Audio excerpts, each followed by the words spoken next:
നമസ്കാരം. എൻ്റെ പേര് എം അജയലാൽ. പട്ടം SVT സൂപ്പർ സ്പെഷ്യാലിറ്റി ഹോസ്പിറ്റലിലെ ഫിസിയോതെറാപ്പി വിഭാഗം മാനേജറായി ജോലി നോക്കുന്നു.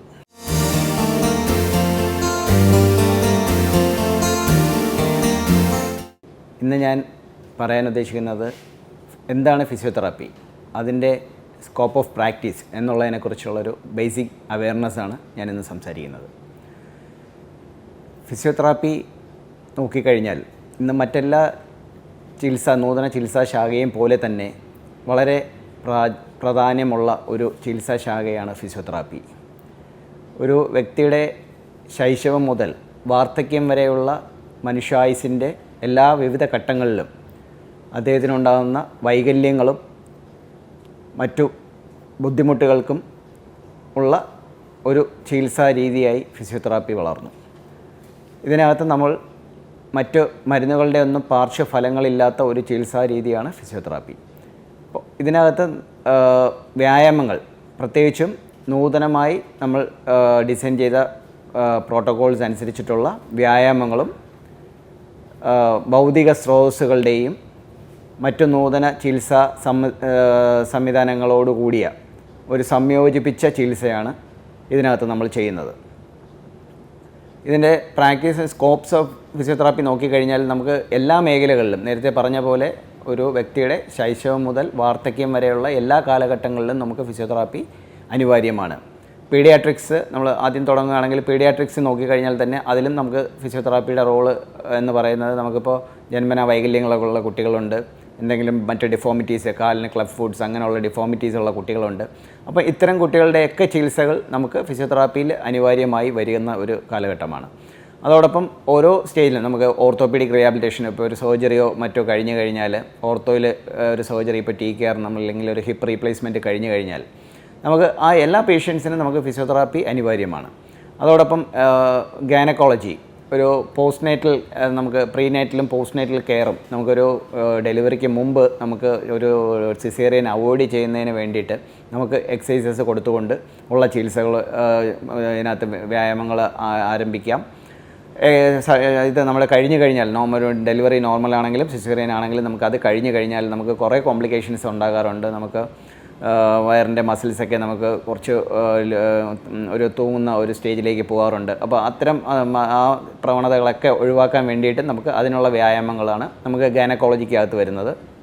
അത് കഴിഞ്ഞാൽ നമുക്ക് ന്യൂറോളജിയിൽ നമുക്ക് സ്ട്രോക്ക് പോലുള്ള മറ്റുള്ള എല്ലാ ഇതിനും അസുഖങ്ങൾക്കും നമുക്ക് ഫിസിയോതെറാപ്പിയുടെ സ്കോപ്പുണ്ട്.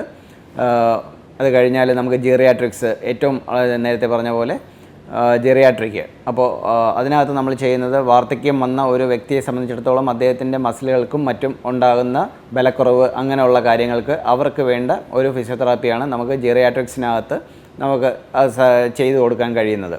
അപ്പോൾ ഇതിനകത്തെല്ലാം വരുന്ന ഒരു പ്രധാന കാര്യം എന്ന് പറയുന്നത്, നമ്മൾ ഒരു കൃത്യമായിട്ട് നമ്മൾ ഒരു ഫിസിയോതെറാപ്പിസ്റ്റിൻ്റെ നേതൃത്വത്തിൽ നമ്മൾ ഒരു ഫിസിയോതെറാപ്പിസ്റ്റിനെ കണ്ട് അതിനുള്ള സ്പെഷ്യലി ഡിസൈൻഡ് ആയിട്ടുള്ള ഒരു ക്വാളിഫൈഡ്, അതിനകത്ത് ശ്രദ്ധിക്കേണ്ടത് വളരെ ക്വാളിഫൈഡ് ആയിട്ടുള്ള ഒരു ഫിസിയോതെറാപ്പിസ്റ്റിനെ മാത്രമായിരിക്കണം നമ്മൾ കാണേണ്ടത്.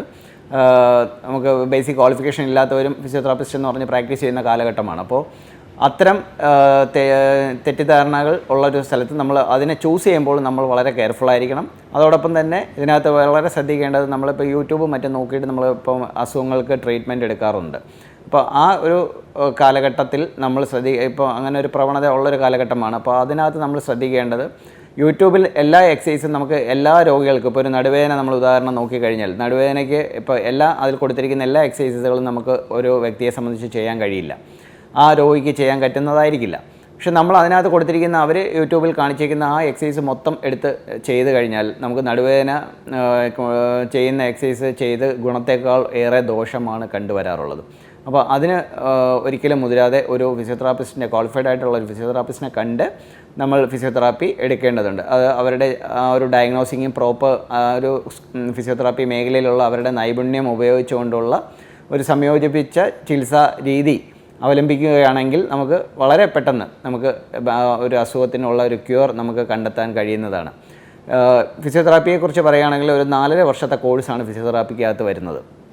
അപ്പോൾ അതിൻ്റെ എഡ്യൂക്കേഷനിൽ നമുക്കൊരു 4 കൊല്ലത്തെ ഒരു ഇതും ഒരു 6 മാസത്തെ ഇൻറ്റേൺഷിപ്പുമാണ് അതിനകത്ത് നമുക്ക് വരുന്നത്.